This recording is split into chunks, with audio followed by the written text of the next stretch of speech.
ओम श्री गणेशाय नमः। ओम श्री परमात्मने नमः।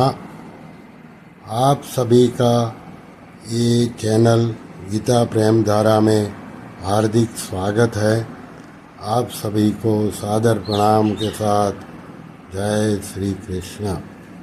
अध्याय 8 श्लोक क्रमांक 5। दूसरे श्लोक में अर्जुन का 7वां प्रश्न था कि अंतकाल में आप कैसे जानने में आते हैं। इसका उत्तर भगवान इस श्लोक में दे रहे हैं। श्लोक क्रमांक 5। श्री भगवान उवाच अंतकाले च मामेव स्मरन्मुक्त्वा कलेवरम् यः प्रयाति समद्भावम् याति नास्त्यत्र संशयः। अर्थात भगवान बोले, जो मनुष्य अंतकाल में भी मेरा स्मरण करते हुए शरीर छोड़कर जाता है वह मेरे स्वरूप को ही प्राप्त होता है, इसमें संदेह नहीं है। इसका विवेचन साधक संजीवनी में इस प्रकार है। अंतकाल में भी मेरा स्मरण करते हुए जो शरीर छोड़कर जाता है, इसका तात्पर्य यह हुआ कि इस मनुष्य को जीवन में साधन भजन करके अपना उद्धार करने का अवसर दिया था, पर इसने कुछ किया ही नहीं। अब बेचारा यह मनुष्य अंतकाल में दूसरा साधन करने में असमर्थ है, इसलिए बस मेरे को याद कर ले तो इसको मेरी प्राप्ति हो जाएगी। मामेव स्मरण का तात्पर्य है कि सुनने, समझने और मानने में जो कुछ भी आता है वह सब मेरा समग्र रूप है। अतः जो उसको मेरा ही स्वरूप मानेगा, उसको अंतकाल में भी मेरा ही चिंतन होगा। अर्थात उसने सब कुछ मेरा ही स्वरूप मान लिया तो अंतकाल में उसको जो कुछ भी याद आएगा वह मेरा ही स्वरूप होगा, इसलिए वह स्मरण मेरा ही होगा। मेरा स्मरण होने से उसको मेरी ही प्राप्ति होगी। मद भावम कहने का तात्पर्य है कि साधक ने मेरे को जिस किसी भिन्न अथवा अभिन्न भाव से, अर्थात सगुण निर्गुण, साकार निराकार, विभुज चतुर्भुज तथा नाम लीला धाम रूप आदि से स्वीकार किया है, मेरी उपासना की है, अंत समय के स्मरण के अनुसार वह मेरे उसी भाव को प्राप्त होता है। जो भगवान की उपासना करते हैं वे तो अंत समय में उपास्य का स्मरण होने से उसी उपास्य को अर्थात भगवत भाव को प्राप्त होते हैं, परंतु जो उपासना नहीं करते उसको भी अंत समय में किसी कारणवशात भगवान के किसी नाम रूप लीला आदि का स्मरण हो जाए तो वे भी उन उपासकों की तरह उसी भगवत भाव को प्राप्त हो जाते हैं। तात्पर्य है कि जैसे गुणों में स्थित रहने वाले गीता के 14वें अध्याय का 18वां श्लोक और अंतकाल में जिस किसी गुण के बढ़ने वाले की वैसी ही गति होती है, गीता के 14वें अध्याय का 14वां 15वां श्लोक, ऐसे ही जिसको अंत में भगवान याद आ जाते हैं उसकी भी उपासकों की तरह गति होती है, अर्थात भगवान की प्राप्ति होती है। भगवान के सगुण निर्गुण साकार निराकार आदि अनेक रूपों का और नाम लीला धाम आदि का भेद तो साधकों की दृष्टि से है, अंत में सब एक हो जाते हैं, अर्थात अंत में सब एक मद भाव भगवत भाव को प्राप्त हो जाते हैं, क्योंकि भगवान का समग्र स्वरूप एक ही है, परंतु गुणों के अनुसार गति को प्राप्त होने वाले अंत में एक नहीं हो सकते, क्योंकि तीनों गुण सत्व रज तम अलग अलग हैं। अतः गुणों के अनुसार उनकी गतियां भी अलग अलग होती है। भगवान का स्मरण करके शरीर छोड़ने वालों का तो भगवान के साथ संबंध रहता है, और गुणों के अनुसार शरीर छोड़ने वालों का गुणों के साथ संबंध रहता है। इसलिए अंत में भगवान का स्मरण करने वाले भगवान के सन्मुख हो जाते हैं, अर्थात भगवान को प्राप्त हो जाते हैं, और गुणों से संबंध रखने वाले गुणों के सम्मुख हो जाते हैं, अर्थात गुणों के कार्य जन्म मरण को प्राप्त हो जाते हैं।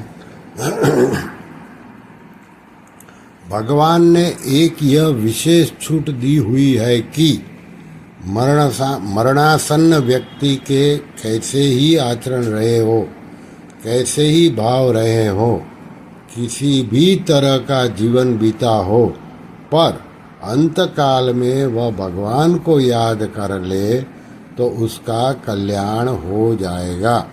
कारण कि भगवान ने जीव का कल्याण करने के लिए ही उसको मनुष्य शरीर दिया है, और जीव ने उस मनुष्य शरीर को स्वीकार किया है। अतः जीव का कल्याण हो जाए तभी भगवान का इस जीव को मनुष्य शरीर देना और जीव का मनुष्य शरीर लेना सफल होगा, परंतु वह अपना उद्धार किए बिना ही आज दुनिया से विदा हो रहा है। इसके लिए भगवान कहते हैं कि भैया तेरी और मेरी दोनों की इज्जत रह जाए, इसलिए अब जाते जाते अंत काल में भी तू मेरे को याद कर ले तो तेरा कल्याण हो जाए। अतः हरेक मनुष्य के लिए सावधान होने की जरूरत है कि वह सब समय में भगवान का स्मरण करे, कोई समय खाली न जाने दे, क्योंकि अंतकाल का पता नहीं है कि कब आ जाए। वास्तव में सब समय अंतकाल ही है, यह बात तो है ही नहीं कि इतने वर्ष, इतने महीने और इतने दिनों के बाद मृत्यु होगी। देखने में तो यही बात है कि गर्भ में ही कई बालक मर जाते हैं, कई जन्मते ही मर जाते हैं, कई कुछ दिनों में, महीनों में, वर्षों में मर जाते हैं। इस प्रकार मरने की चाल हरदम चल रही है। अतः सब समय में भगवान को याद रखना चाहिए और यही समझना चाहिए कि बस यही अंतकाल है। नीति में यह बात आती है कि अगर धर्म का आचरण करना है, कल्याण करना है, तो मृत्यु ने मेरे केश पकड़े हुए हैं, झटका दिया कि खत्म। ऐसा विचार हरदम रहना चाहिए। गृहीत इव केशेषु मृत्युना धर्म माचरेत। भगवान की उपर्युक्त छूट से मनुष्य मात्र को विशेष लाभ लेना चाहिए। कहीं कोई भी व्याधिग्रस्त मरणासन्न व्यक्ति हो तो उसके इष्ट के चित्र या मूर्ति को उसे दिखाना चाहिए। जैसे उसकी उपासना है और जिस भगवान नाम में उसकी रुचि हो, जिसका वह जाप करता हो, वही भगवान नाम उसको सुनाना चाहिए। जिस स्वरूप में उसकी श्रद्धा और विश्वास हो उसकी याद दिलानी चाहिए। भगवान की महिमा का वर्णन करना चाहिए। गीता के श्लोक सुनाने चाहिए। अगर वह बेहोश हो जाए तो उसके पास भगवान नाम का जप कीर्तन करना चाहिए, जिससे उस मरणासन व्यक्ति के सामने भगवत संबंधी वायुमंडल बना रहे। भगवत संबंधी वायुमंडल रहने से यहाँ यमराज के दूत नहीं आ सकते। अजामिल के द्वारा मृत्यु के समय नारायण नाम का उच्चारण करने से वहाँ भगवान के पार्षद आ गए और यमदूत भागकर यमराज के पास में गए। तो यमराज ने अपने दूतों से कहा कि जहाँ भगवान नाम का जप कीर्तन कथा आदि होते हो वहाँ तुम लोग कभी मत जाना, क्योंकि वहाँ हमारा राज्य नहीं है। ऐसा कहकर यमराज ने भगवान का स्मरण करके भगवान से क्षमा मांगी कि मेरे दूतों के द्वारा जो अपराध हुआ है उसको आप क्षमा करें।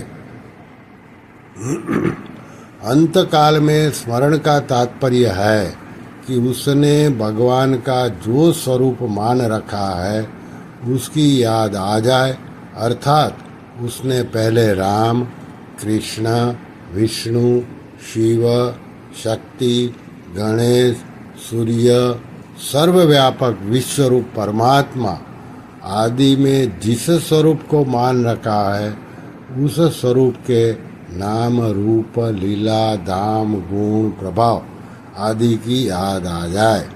उसकी याद करते हुए शरीर को छोड़ने से वह भगवान को ही प्राप्त होता है, कारण कि भगवान की याद आने से मैं शरीर हूँ और शरीर मेरा है इसकी याद नहीं रहती। प्रत्युत केवल भगवान की ही याद करते हुए शरीर छूट जाता है। इसलिए उसके लिए भगवान को प्राप्त होने के अतिरिक्त और कोई गुंजाइश ही नहीं है। यहाँ शंका होती है कि जिस व्यक्ति ने उम्र भर में भजन स्मरण नहीं किया, कोई साधन नहीं किया, सर्वथा भगवान से विमुख रहा, उसको अंतकाल में भगवान का स्मरण कैसे होगा और उसका कल्याण कैसे होगा? इसका समाधान है कि अंत समय में उस पर भगवान की कोई विशेष कृपा हो जाए अथवा उसको किसी संत के दर्शन हो जाए तो भगवान का स्मरण होकर उसका कल्याण हो जाता है। उसके कल्याण के लिए कोई साधक उसको भगवान का नाम, लीला, चरित्र सुनाए, पद गाए तो भगवान का स्मरण होने से उसका कल्याण हो जाता है। अगर मरणासन्न व्यक्ति को गीता में रुचि हो तो उसको गीता का 8वां अध्याय सुनाना चाहिए, क्योंकि इस अध्याय में जीव की सद्गति का विशेष रूप से वर्णन आया है। इसको सुनने से उसको भगवान की स्मृति हो जाती है, कारण कि वास्तव में परमात्मा का ही अंश होने से उसका परमात्मा के साथ स्वतः संबंध है ही। अगर अयोध्या, मथुरा, हरिद्वार, काशी आदि किसी तीर्थ स्थल में उसके प्राण छूट जाए तो उस तीर्थ के प्रभाव से उसको भगवान की स्मृति हो जाएगी। ऐसे ही जिस जगह भगवान के नाम का जप, कीर्तन, कथा, सत्संग आदि होता है उस जगह उसकी मृत्यु हो जाए तो वहाँ के पवित्र वायुमंडल के प्रभाव से उसको भगवान की स्मृति हो सकती है। अंतकाल में कोई भयंकर स्थिति आने से भयभीत होने पर भी भगवान की याद आ सकती है। शरीर छूटते समय शरीर, कुटुंब, रुपये आदि की आशा, ममता छूट जाए और यह भाव हो जाए कि हे नाथ, आपके बिना मेरा कोई नहीं है, केवल आप ही मेरे हैं, तो भगवान की स्मृति होने से कल्याण हो जाता है। ऐसे ही किसी कारण से अचानक अपने कल्याण का भाव बन जाए तो भी कल्याण हो सकता है। ऐसे ही कोई साधक किसी प्राणी, जीव, जंतु के मृत्यु समय में उसका कल्याण हो जाए, इस भाव से उसको भगवन नाम सुनाता है, तो उस भगवन नाम के प्रभाव से उस प्राणी का कल्याण हो जाता है। शास्त्रों में तो संत महापुरुषों के प्रभाव की विचित्र बातें आती है कि यदि संत महापुरुष किसी मरणासन्न व्यक्ति को देख ले, अथवा उसके मृत शरीर को देख ले, अथवा उसकी चिता के धुएं को देख लें, अथवा चिता के भस्म को देख ले, तो भी उस जीव का कल्याण हो जाता है।